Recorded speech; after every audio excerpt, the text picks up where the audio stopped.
نحمده ونصلي على رسوله الكريم اما بعد فاعوذ بالله من الشيطان الرجيم بسم الله الرحمن الرحيم رب اشرح لي صدري ويسر لي امري واحلل عقدة من لساني يفقهوا قولي.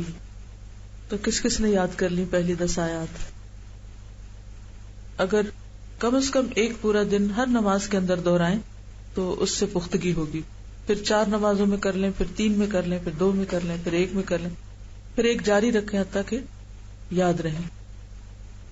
تو فائدہ کیا ہوگا اس کا؟ دجال کے فتنے سے محفوظ ہوں گے انشاءاللہ. دجال کا فتنہ کیا ہے؟ دجال کیا ہے؟ دجال انسان ہوگا، یعنی دجال کو تو لوگ دیکھیں گے، اور پھر یہ کہ اس کے ماتھے پر لکھا ہوگا کافر کا لفظ، اس کے فالوورز بھی ہوں گے اور وہ انسانوں میں سے ہوں گے. اور انسانوں میں سے کس نسل سے یا کس قوم سے؟ یہود میں سے ہوں گے. حدیث کا ریفرنس صحیح بخاری. عیسیٰ ابن مریم اور مسیح الدجال میں فرق ہے، دونوں کی شخصیت میں، دونوں کے کاموں میں، دونوں کی اصلیت میں. حضرت عیسیٰ کو مسیح کیوں کہا گیا؟ مسح سے باذن اللہ مردوں کو زندہ کرتے. تو دجال کو کیوں مسیح کہا گیا؟ وہ بھی مردوں کو زندہ کر دے گا، اسی لیے دعویٰ کرے گا کہ وہ خدا ہے. اور مسیح علیہ السلام کو اس لیے بھی مسیح کہا گیا کہ انہوں نے تبلیغ چل پھر کر کی تھی. اور دجال بھی کہاں کہاں جائے گا؟ پوری دنیا میں گھومے گا، سوائے مدینہ میں وہ داخل ہونے کی کوشش کرے گا، لیکن نہیں ہو سکے گا. لیکن اس موقع پر کیا ہوگا؟ زلزلہ آئے گا، 3 دفعہ زمین ہلے گی اور پھر ہر کافر منافق وہاں سے نکل جائے گا. گویا اس کو پھر دجال کا سامنا ہوگا. باقی اہل ایمان جو مدینہ میں ہوں گے وہ محفوظ ہو جائیں گے. لوگ عام طور پر کہتے ہیں کہ ایسے مسائل کو چھیڑنے کی کیا ضرورت ہے، یا ایسی باتیں کرنے کی کیا ضرورت ہے. 2 انتہائیں پائی جاتی ہیں. ایک تو یہ ہے کہ ذکر ہی نہیں کیا جاتا، ان باتوں کو فرسودہ کہانیاں سمجھا جاتا ہے. دوسرے یہ کہ اس کو ایک دوسری انتہا پر کچھ سے کچھ بنا دیا گیا، اصل حقیقت چھپ گئی. تو اصل حقیقت وہ ہے جو قرآن اور سنت میں لکھی ہوئی، اور جیسی وہ ہے اس کو ویسا ہی لینا ہم پر لازم ہے. اس میں اپنے منمانے مطلب اور تعویلیں نہیں کرنی چاہیے. ایک اور بات یہ ہے کہ بچوں کو اس کے بارے میں نہیں بتایا جاتا. تو آپ کا ایک ہوم ورک یہ ہے کہ آپ کے گھر میں اگر چھوٹے بہن بھائی ہیں یا آپ کے بچے ہیں تو آپ ان کو اس کے بارے میں بتائیے. اگر گھر میں بچہ کوئی نہیں تو اپنے پیرنٹس کو بتائیے، بہن بھائیوں کو بتائیے. ایک اور بات یہ ہے کہ احادیث جو کہ واقعات کی شکل میں ہے تو بتانا اور سنانا جو ہے وہ کچھ زیادہ مشکل بھی نہیں. کتابوں کی سیر کا فائدہ کیا ہوتا ہے؟ اور بہت کچھ بھی دیکھا جاتا ہے. جس مثال کے طور پر اگر آپ نے یہاں سے لاہور پہنچنا ہو تو ایک طریقہ ہے کہ آپ جہاز پہ بیٹھ کے چلے جائیں، اور ایک طریقہ کیا ہے کہ آپ بائی روڈ جائیں، بس پہ جائیں، گاڑی پہ جائیں. تو اگرچہ جہاز پر آپ بہت جلد پہنچ جائیں گے، لیکن کس سے محروم ہو جائیں گے؟ بہت سے شہر راستے میں دیکھنے سے، بہت سی چیزوں کے سیر سے. اور بس سے جائیں گے تو وقت تو بہت لگے گا، لیکن بہت سے تجربات میں اضافہ بھی ہوگا. جس زمانے میں لوگ پیدل سفر کرتے یا گھوڑوں پہ، گدھوں پہ کرتے تو مشقت تو ہوتی تھی، لیکن ان لوگوں کے اندر پھر غور و فکر اور سفر کی مشقتیں، ایک صبر بھی آتا تھا، ایک پیشنس بھی آتا تھا، اور وہ پیشنس پھر علم کے راستے میں بھی کام آتا ہے. تو میں اپریشیٹ کرتی ہوں ان لوگوں کو جنہوں نے 2-3 گھنٹے کتابوں کے ساتھ گزارے، اور طالب علم ایسے ہی کرتا ہے.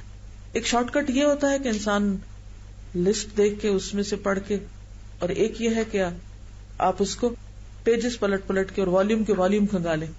ہمارے استاد جو تھے شیخ محمد سعید البازنجی کی، جن سے میں نے حدیث پڑھی، وہ مجھے یہی کہتے تھے کہ آپ ہمیشہ والیوم سے کھول کے پڑھیں، یعنی کہ ورقے پلٹ کے، یعنی ایک دم آپ صرف انڈیکس سے نہیں جائیں، کیونکہ جب آپ ورقے پلٹیں گے تو کچھ عرصے کے بعد ان کتابوں سے اتنے مانوس ہو جائیں گے کہ پھر آپ کو فوراً یہ پتہ چلتا جائے گا کہ کس کتاب میں کون کون سے ٹاپکس ہیں، کہاں کہاں کیا کیا چیز موجود ہے. اور کتابوں کا علم، کتابوں کے اندر جو کچھ ہے، اگر وہ سب تفصیل سے نہ بھی پتا ہو تو اس میں ہے کیا، یہ بھی ایک بہت بڑا علم ہے.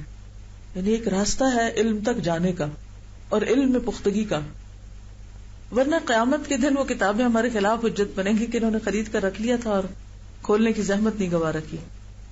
اور علم کی بہار اور علم کی مجلس اور قرآن کا پڑھنا اور یاد کرنا، یہی تو اصل میں زندگی ہے. اللہ نے بارش بھی برسائی. ہمیشہ جب بارش برستی ہے تو قرآن کی علم اور وحی اور وہ سب چیزیں یاد آتی ہیں کہ اس بارش سے بھی دلوں کے غم اور ہم اور گھٹن اور جو گرد و غبار ہے وہ سب صاف ہوتا ہے. اور جب انسان کتابیں پڑھتا ہے اور نکالتا ہے تو بظاہر بعض اوقات گرد پڑ رہی ہوتی ہے، لیکن حقیقت میں دل کی گرد جو ہے وہ چھٹ رہی ہوتی ہے. اصل میں یہ سنتوں کو زندہ کرنا ہے. مسجد نبوی میں اصحاب صفہ اور صحابہ کرام کیا کیا کرتے تھے؟ ایک سرکل یہاں بیٹھا ہے جو قرآن یاد کر رہا ہے، کوئی بیٹھ کے مسئلے مسائل ڈسکس کر رہا ہے، کوئی کچھ کر رہا ہے، کوئی ذکر کر رہا ہے، کوئی مذاکرہ کر رہا ہے. یعنی کہ ہر کوئی کسی نہ کسی مفید کام میں مشغول ہے. اس وقت جو ٹاپ کی یونیورسٹیز ہیں دنیا میں، اگر آپ کسی بھی یونیورسٹی میں داخل ہو تو آپ کو ایسے ہی منظر نظر آئیں گے. کوئی کہیں بیٹھ کے پڑھ رہا ہے، کوئی کہیں بیٹھ کے، لائبریریاں آباد ہیں راتوں تک. کبھی مسلمانوں کی یہ پہچان ہوتی تھی کہ ان کی دو جگہیں کبھی بھی بند نہیں ہوتی ہیں، ایک مسجد اور ایک لائبریری، کہ رات بھر جب جس کا دل چاہتا ہے نماز پڑھتا ہے. اور اسی طرح یہ لوگ راتوں کو پڑھتے ہیں، اپنی راتوں کو آباد کرتے ہیں. لیکن اب راتیں عیش و عشرت کی نظر ہو گئی ہیں اور مسجدیں جو ہیں وہ دہشت گردی کی نظر ہو گئی ہیں، اور نتیجے میں ہم سڑکوں پہ پھر رہے ہیں بس. تو بہرحال ان سنتوں کو زندہ کرنے کا بھی ایک اجر اور ثواب ہے، اور اصل مقصد یہی تھا آپ کو کام دینے کا. ورنہ یہ بھی ہو سکتا تھا کہ میں آپ کو ایک کتاب لا کے پڑھ کے ریڈ کر کے سنا دیتی اور آپ سمجھ لیتے.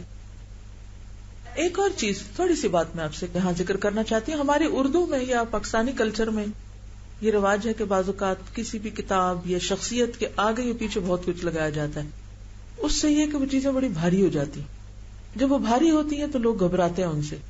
ٹھیک ہے، مثال کے طور پر ہمارے یہاں مذہبی شخصیتوں کے ناموں کے شروع میں آخر میں لمبے چوڑے القابات اور ٹائٹلز ہوتے ہیں سابقے لا کے. اس سے کیا ہوتا ہے کہ لوگ مذہبی شخصیتوں سے گھبراتے ہیں کہ پتہ نہیں یہ تو کیا بلا ہے، اور ہم تو عام انسان ہیں اس لیے ان سے دور ہی رہو. مجھے بعض اوقات ایسا لگتا ہے کہ جیسے شیطان کا ایک حربہ ہے کہ چیزوں کو اس طرح پیش کرو کہ جس سے وہ مشکل نظر آئے. اسی طرح کتابوں کے نام کے ساتھ بھی بعض اوقات وہ لفظ لگا دیے جاتے ہیں جو اوریجنلی ہے نہیں. مثال کے طور پر جیسے ابن ماجہ ہے، تو اصل جو کتاب ہے ابن ماجہ کی، اس میں عربی کی کسی کتاب میں شریف کا لفظ نہیں لکھا ہوگا. ٹھیک ہے، اردو میں شریف لکھ دیتے ہیں. اب وہ لکھتے تو عزت کے لیے، لیکن یہ ذرا زائد ضرورت احترام ہو جاتا ہے کہ جس کی وجہ سے کتاب کا نام لمبا ہو جاتا ہے یا اس میں ایک غیر ضروری اضافہ ہو جاتا ہے. یہ آپ سب کے فائدے کی ایک بات ہے کہ اسی تک رہی ہے جتنا اس کا اصل نام. ٹھیک ہے، سنن ابن ماجہ. اور کیا تھا ہوم ورک؟ تجوید کی پریکٹس. اس سلسلے میں کسی نے کیا کیا؟ کسی کو کوئی استاد ملا؟ جس کو ملا ہے وہ بتائیے، جس کو نہیں ملا وہ اللہ سے دعا کرے. اب اس وقت یہ کہتی ہیں کہ ان کا بیٹا ریسنٹلی حافظ بنا ہے، تو انہوں نے اپنے بچے کو سنایا اور اس سے اپنی اصلاح کروائی. کیونکہ علم کے معاملے میں کوئی جھجک نہیں ہونی چاہیے، شرم نہیں ہونی چاہیے. کیونکہ بجائے اس کے کہ انسان غلط پڑھے، انسان اس کو صحیح کرا لے، چاہے کہیں سے بھی صحیح کروائے. تو میں سمجھتی ہوں کہ ایسی مثالیں ہر جگہ ہونی چاہیے. آپ کو پتہ ہے کہ حدیث کی جو روایت ہوتی تھی، عموماً تو روایت اپنے سے عمر میں بڑے لوگوں سے ہوتی تھی، لیکن ایک باب ہے حدیث کی روایت میں، روایت الآباء عن الابناء. روایت الآباء عن الابناء، باپوں کی روایات بیٹوں سے. تو ان سب کے نام لکھے گئے ہیں، ان روایات کو اکٹھا کیا گیا ہے کہ جہاں باپ نے اپنے بچے سے حدیث روایت کی. یعنی علم میں تو بڑے چھوٹے کی بات نہیں ہے، بعض اوقات چھوٹے کہیں آگے نکل جاتے ہیں. اب جب چھوٹے آگے نکل جاتے ہیں تو انسان ان کو چھوٹا چھوٹا ہی سمجھتا رہے تو خود ان کے فیض سے محروم ہو سکتا ہے. تو ایسے میں انہوں نے کبھی بھی تکبر سے کام نہیں لیا، جھجک سے کام نہیں لیا. اگر ان کے بچے کے پاس عالی سند تھی تو انہوں نے ان سے حدیث روایت کر لی. ٹھیک ہے، ان کی بیٹی نے حفظ کیا ہوا اور انہوں نے گھر میں قاری صاحب لگوائے ہوئے، تو انہوں نے بھی ان کے ساتھ بیٹھ کر یاد کر لیا. یہ باتیں میں کیوں شیئر کر رہی ہوں آپ سے؟ تاکہ آپ کو بھی آئیڈیاز آئیں اور آپ بھی استاد پالیں، اپنی بہو کو سنائیں. ٹھیک ہے، الحمدللہ. تو بس ٹھیک ہے کہ انشاءاللہ سب لوگ اسی طرح کسی نہ کسی کو سنا کر اپنی غلطی نکلوائیں. ٹھیک ہے، یہ ہے ہوم ورک. کیا کرنا ہے؟ کسی کو سنا کر غلطی نکلوانی ہے. اور کیا تھا ہوم ورک؟ جی لیسن نکالنے تھے. چلیے اب تیار ہو جائیے لیسن نکالنے کے لیے. اللہ کے نام کس نے پڑھے؟ شاباش. کس نام پر بہت محبت آئی؟ یا ارحم الراحمین پر، یا ودود پر، اور کس کو؟ کوئی ایک ایک نام بتائی جو آپ کو بہت کلک کیا ہو، کھٹکا ہو. صبور، مالک الملک ذو الجلال والاکرام، غنی حلیم، اول الاخر، سمیع بصیر. بہت اچھا لگا. ہاں اللہ.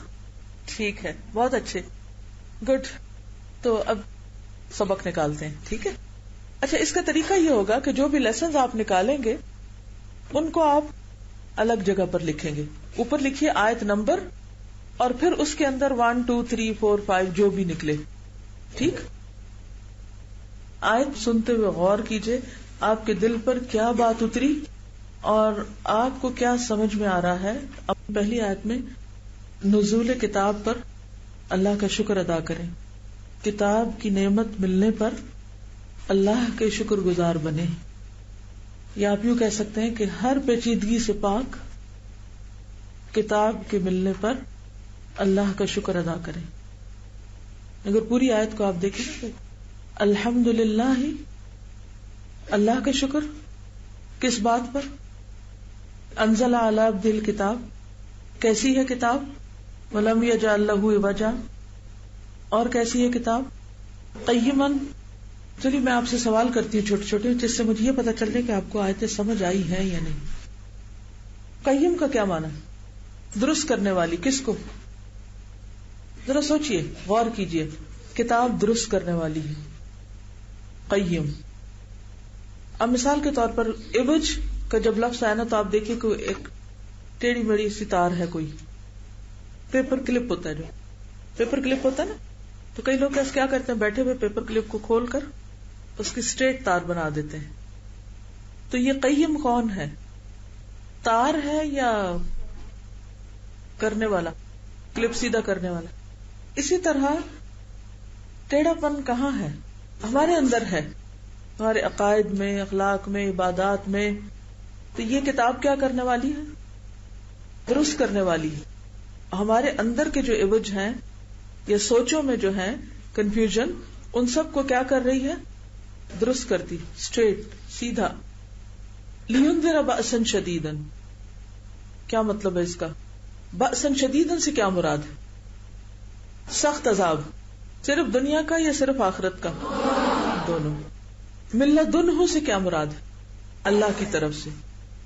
ویبشر المؤمنین، اور خوشخبری دینے والی مومنوں کو. کس بات کی خوشخبری؟ جنت کی خوشخبری. لیکن کون سے مومنوں کے لیے خوشخبری؟ جو عمل صالح کریں، نیک عمل کرنے والے ہوں. یعملون الصالحات. اس سے کیا بات پتہ چلتی؟ جنت میں جانے کی شرط پتہ چل رہی ہے. عمل سے بات بنتی اور باعمل ایمان والوں کے لیے بشارت ہے. ٹھیک ہے کہ ان کے لیے اچھا اجر ہے. اجر کس کو کہتے ہیں؟ جو کس کے مقابل ہوتا ہے؟ اجر عمل کے مقابل ہوتا ہے. اجر جو ہوتا ہے اجرت جسے آپ کہہ سکتے ہیں. اجرت جو ہوتی ہے وہ کسی عمل پر ہوتی ہے. اب اگر آپ کام کریں ہی نہ، اپنی جاب پر جائیں ہی نہ، اور آپ کہیں کہ آپ کو تنخواہ مل جائے، تو کیا یہ درست بات ہوگی؟ تو یہ کتاب بشارت دیتی ہے، خوشخبری دیتی ہے ان لوگوں کو جو اچھے عمل کرتے ہیں کہ ان کے لیے اچھا اجر ہے، جیسا کرو گے ویسا بھرو گے. اور صرف بشارت دیتی ہے یا ڈراتی بھی ہے؟ تو سب سے زیادہ کس بات پہ ڈراتی؟ شرک پر ڈراتی. شرک کی بنیادی وجہ کیا ہے؟ شرک کا سبب کیا ہے؟ لا علمی، ما لہم بہ من علم. اور لا علمی کی وجہ عام طور پر کیا ہوتی ہے؟ ماحول میں لا علمی ہوتی ہے. جیسے ماں باپ ویسے بچے. دنیا کے معاملے میں ماں باپ عموماً کوشش کرتے ہیں، لیکن دین کے معاملے میں عموماً لوگ کس پر اکتفا کر لیتے ہیں؟ دینی رجحانات میں کس کی پیروی کی جاتی ہے؟ آباء و اجداد کی. بہت سے لوگ مسلمان کیوں ہیں آج؟ کیا وہ شعوری مسلمان ہیں؟ نہیں، اس لیے مسلمان ہیں کہ ان کے ماں باپ مسلمان تھے. اسی طرح بہت سے لوگ ہندو یا عیسائی کیوں ہیں؟ اب اگر ان سے کوئی پوچھے کہ تم کیوں ہو ہندو، تو وہ کیا کہیں گے؟ میرے ماں باپ ہندو تھے، یا عیسائی کیوں ہو تو میرے ماں باپ عیسائی تھے. اور اگر آپ سے پوچھا جائے کہ آپ مسلمان کیوں ہیں، سوچو نا ذرا، کیوں مسلمان ہیں؟ عموماً جب کسی سے سوال کیا جاتا ہے، مثلاً کچھ لوگ حنفی ہوتے ہیں، ان سے پوچھا جائے آپ حنفی کیوں ہیں، کیا کہیں گے؟ کیوں ہوتے ہیں حنفی لوگ، کیوں ہوتے ہیں شافعی لوگ، شیعہ کیوں ہوتے ہیں، سنی کیوں ہوتے ہیں؟ بس ان کے گھر پیدا ہو گئے اس لیے، کسی دلیل کی وجہ سے نہیں، بس ماحول کی وجہ سے. لیکن کیا یہ ریزن ایکسپٹیبل ہے؟ کوئی شخص یہ کہہ کر چھوٹ جائے گا قیامت کے دن کہ میرے ماں باپ ایسے تھے؟ تو اس کا کیا مطلب ہے کہ ماں باپ کی رسپیکٹ کے خلاف ہے پھر کہ انسان ان کے طریقے کو چھوڑ کر علم یا دلیل کی بنیاد پر کوئی چیز اختیار کرے؟ نہیں. شرک کی بات کو اور خصوصاً اللہ کے لیے بیٹا قرار دینے کی بات کو بہت گستاخی کی بات کیوں کی گئی، بہت بڑی بات کیوں کہی گئی، گمراہی کی بات کیوں کہی گئی؟ یہ اللہ سبحانہ وتعالیٰ کی جو عظمت ہے یا اس کی بڑائی ہے اس کے خلاف بات ہے کہ اللہ کو اس کے مقام سے نیچے لا کر انسان کے مقام کے برابر قرار دے دیا گیا، تو جو اس کے لیے زیبا نہیں. اس بات کو کیسی بات کہا گیا کہ یہ کیا ہے؟ جھوٹ ہے. تو جھوٹ کس کی صفت ہے؟ اور مشرکین کی. تو کیا مومن بھی جھوٹ بولتا ہے؟ سوچ کے بتائیے. جھوٹ کیا ہوتا ہے؟ خلاف حقیقت بات، خلاف واقعہ بات. اگر عام طور پر لوگوں کے مجموعی رویوں پر آپ غور کریں تو بہت سی چیزوں میں آپ کو تضاد ملے گا. تو یہ جو کنٹراڈکشن ہے، باتوں میں تضاد، رویوں میں تضاد، معاملات میں تضاد، کیا یہ جھوٹ کی قسمیں نہیں ہیں؟ منہ سے کچھ، دل میں کچھ. اسی لیے اللہ تعالیٰ فرماتے ہیں کبرت کلمۃ تخرج من افواہہم، جو ان کے منہوں سے نکل رہا ہے، کیونکہ ان کے دل میں ایسا نہیں ہے. کیونکہ کوئی بھی سمجھدار انسان جس کے اندر عقل ہو وہ یہ بات کہہ ہی نہیں سکتا، کیونکہ یہ بات عقل کے خلاف ہے، فطرت کے خلاف ہے. تو دل اور زبان کا فرق بھی جھوٹ ہوتا ہے. ٹھیک ہے، سچ کیا ہے کہ انسان کا دل اور زبان موافقت کر رہی ہو، اوپر سے کچھ، اندر سے کچھ، زبان پر کچھ، دل میں کچھ. یہ سب جھوٹ کی قسمیں ہیں. فَلَعَلَّكَ بَاخِعٌ نَفْسَكَ عَلَىٰ آثَارِهِمْ إِن لَّمْ يُؤْمِنُوا بِهَٰذَا الْحَدِيثِ أَسَفًا. اس آیت سے کیا بات پتہ چلتی ہے؟ نبی صلی اللہ علیہ وسلم کو کس بات کا غم تھا کہ لوگ اس کلام پر، قرآن پر ایمان نہیں لا رہے، اس کو نہیں مانتے، اس کو سچ نہیں سمجھتے. کیا ہمیں کوئی ایسا غم لاحق ہے کہ لوگ قرآن کو کیوں نہیں مانتے؟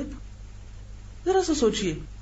چلیے مجھے یہ بتائیے کہ آپ کے پیاروں میں سے کون کون ابھی قرآن نہیں پڑھ رہا؟ چلیے جو ینگ گرلز ہیں ان کے لیے ان کے پیاری ہستیاں ان کے ماں باپ ہو سکتے ہیں، ٹھیک ہے نا.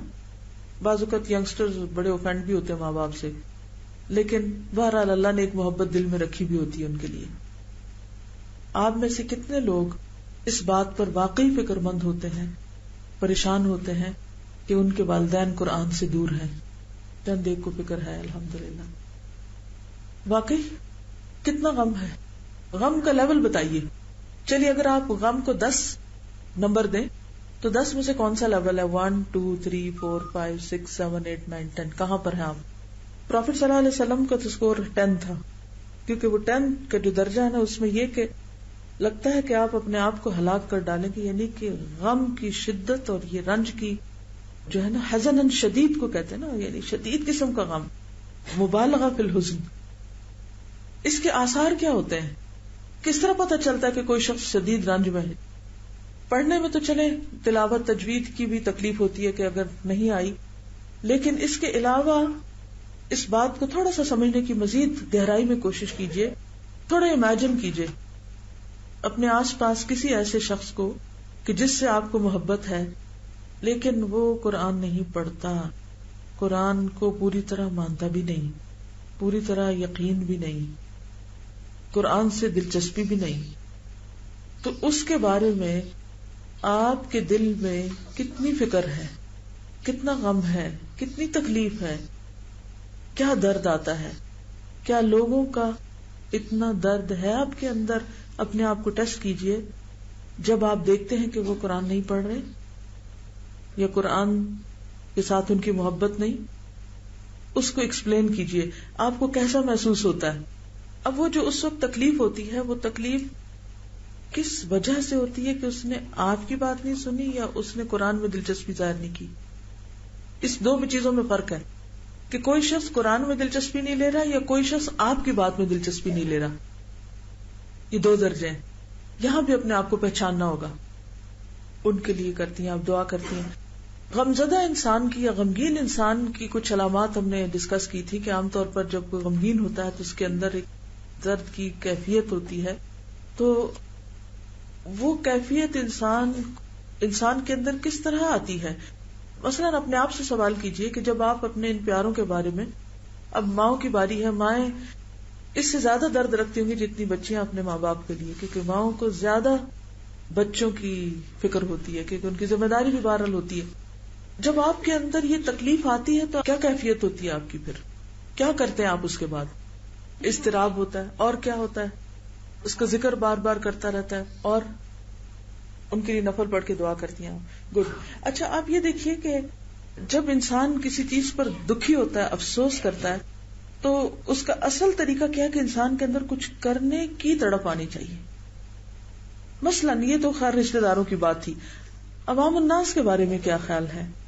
ماسس کے بارے میں کیا خیال ہے؟ پھر اس سے آگے آپ دیکھیے کہ دنیا بھر میں جو لوگ ابھی مسلمان بھی نہیں ہیں ان کے بارے میں کیا خیال ہے، ان کا درد کتنا ہے. پھر آپ کا رویہ کیا ہونا چاہیے، پھر آپ کو کیا کرنا چاہیے. یعنی یہ سارا رنج، غم، الم، دکھ، درد، اس کا آؤٹ کم کیا ہونا چاہیے، اس کے بعد طرز زندگی میں کیا تبدیلی آنی چاہیے، یہ بتائیے مجھے. یہ کسی اسکول کا بتا رہی ہے کہ وہاں 2000 بچے تھے اور انہوں نے وہاں پر قرآن پڑھانے کی کوشش کی، کیونکہ ناظرہ قرآن سب بچوں پہ لازم تھا اور اگر بچے نہ پڑھ سکے تو وہ پاس نہیں ہو سکتے. لیکن 10-15 کے سوا کسی کو نہیں آتا تھا، لیکن ٹیچرز نے ان کو ویسے ہی پاس کر دیا. اور جب انہوں نے پڑھانے کی کوشش کی، بچے بہت خوش بھی تھے، لیکن یہ کہہ کے روک دیا گیا کہ ان کا فرقہ الگ ہے، اس لیے یہ لوگ گمراہ کر دیں گی. تو بالآخر انہیں ریزائن کرنا پڑا وہاں سے. اس ایک اسکول نہیں، بہت سے اسکولوں کا یہی حال ہے. اب آپ دیکھیے کہ اس کے بعد آگے آج جو ہم پڑھنے والے ہیں اصحاب الکہف، youth that brings the change. ٹھیک ہے، دیٹ از دا ہوپ. لیکن کیسی youth? That is the solution. وہ اگر اپنے عمل سے اور اپنے ایمان سے اگر اور کچھ بھی نہ کر سکے، اپنا ایمان بھی بچا جائیں، تو اللہ تعالی ان کے اس ایمان کی برکت سے بھی حالات میں تبدیلی پیدا کر دیتے. آئندہ نسلیں اس سے بھی تبدیل ہو جاتی. پرائرٹیز کو چینج کرنا پڑے گا اور ایمان میں سچائی لانی پڑے گی. اور سچا ایمان میں ہوتا ہے جس میں جھوٹ نہیں ہوتا، خیانت نہیں ہوتی، دھوکہ نہیں ہوتا، فریب نہیں ہوتا. پھر آپ دیکھیں کہ آپ کی بات کیسے اثر کرتی. یعنی ہمیں اس بات کو اپنا غم بنانا ہے. کس بات کو؟ میرا دن میں کتنے ہی لوگوں سے انٹریکشن ہوتا ہے، لیکن میں غور کرتی ہوں کہ میجورٹی لوگوں کی اپنی ذات کے غم میں مبتلا ہے. مائی سیلف، کہ مجھے یہ دکھ ہے، میری یہ پریشانی ہے، میرے اندر یہ صدمہ ہے. یعنی ہر دوسرا شخص اپنے بارے میں فکر مند، یا میکسیمم اپنے بچوں کے بارے میں، اور وہ بھی ان کی دنیا کے مسائل میں اس کا غم لگا ہوا ہے. اس سے آگے باہر کا غم وہ ہمارا غم نہیں ہے. نبی صلی اللہ علیہ وسلم کا غم کیا تھا؟ صحابہ کا غم کیا تھا؟ آپ کو معلوم ہے جس دن جنگ بدر سے واپس لوٹے تھے آپ، تو کیا ہوا تھا؟ اور جب آپ تشریف لے گئے تھے تو کون بیمار تھا؟ بیٹی، اور وہ پیچھے سے فوت بھی ہو گئی. اصل بات یہ ہے کہ ہم ابھی تک بھی قرآن پڑھ کر بھی اپنی ذات کے خول سے باہر نہیں آئے. تو جب تک ہمیں لوگوں کا غم نہیں لگے گا، اس بات کی فکر نہیں ہوگی کہ لوگ کدھر جا رہے ہیں اور ان کو بچانے کا کیا طریقہ ہو سکتا ہے، تو ہم بہت سے چیلنجز کا مقابلہ نہیں کر سکتے. اور اس کے لیے ہمیں صدمے سہنے پڑیں گے. اپنی ذات کے لیے تو سہتے ہی ہیں، سہنے پڑ ہی جاتے ہیں، لیکن دین کے لیے جب کوئی صدمہ آتا ہے تو اس کو کتنی بڑے دل سے برداشت کر کے پھر بھی چلتے رہتے ہیں، یہ ہے اصل سوال. یہ کسی سائٹ کی بات کریے کہ وہاں پر 2 کوسچنز تھے. ایک کوسچن تھا کہ what is Islam, do you know about Islam, اور دوسرا تھا what is purpose of your life. تو بہت سے لوگوں نے اسلام کے بارے میں ان کو نہیں پتا تھا یا کچھ ایسی بیگ سی باتیں لکھی ہوئی تھی. اور جو دوسرا سوال تھا اس میں تو واقعی تکلیف دے کے کسی کا یہ جواب تھا کہ مجھے گاڈ نے اس لیے پیدا کیا تاکہ میں خوش ہو جاؤں, آئی شوڈ بی ہیپی, اور زندگی کو انجوائے کروں وغیرہ وغیرہ. اگر آپ دیکھیں تو اکثریت کا یہی حال ہے. اور یہاں پر آپ دیکھیں کہ نبی صلی اللہ علیہ وسلم کی اس کیفیت کو بیان کر کے کہ آپ کا غم کیا ہے, کہ لوگ اس بات کو, اس حدیث کو کیوں نہیں مانتے, یعنی قرآن مجید کو. اور پھر اگلی آیت میں پرپز آف لائف کی بات کی گئی ہے, انا جعلنا ما علی الارض زینۃ لہا, بے شک ہم نے جو کچھ بھی زمین پر بنایا وہ اس کی زینت ہے. لنبلوہم, تاکہ ہم ان کو آزمائیں, یعنی اس زینت, ان نعمتوں کے ذریعے آزمائش کریں کہ ان نعمتوں کو پا کر ایہم احسن عملا, ان میں سے اچھا کام کون کرتا ہے. تو ما علی الارض کیا چیزیں ہیں, گنوائیے ذرا. زمین کے اوپر کیا کیا ہے؟ انسان, حیوان, نباتات, جمادات, معدنیات. ان میں سے ہر ایک چیز امتحان ہے. Every thing is a test. انسان کیسے ٹیسٹ ہے؟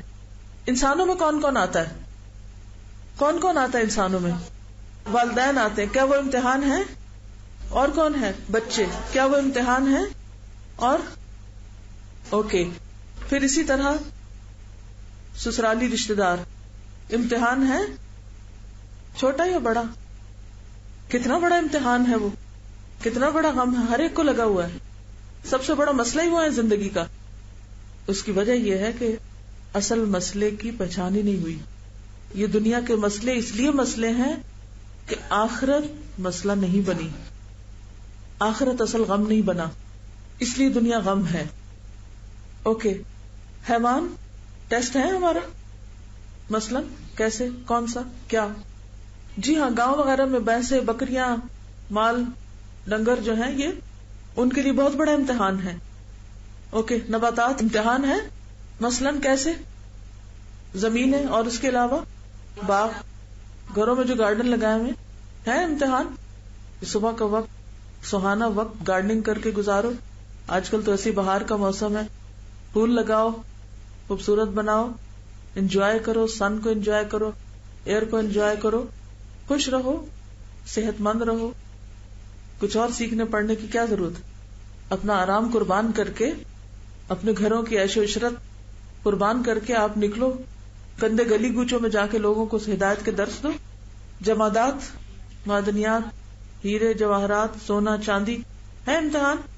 جی, انا جعلنا ما علی الارض زینۃ اللہ, یہ ساری چیزیں کیا ہیں؟ خوبصورتی, اٹریکشن.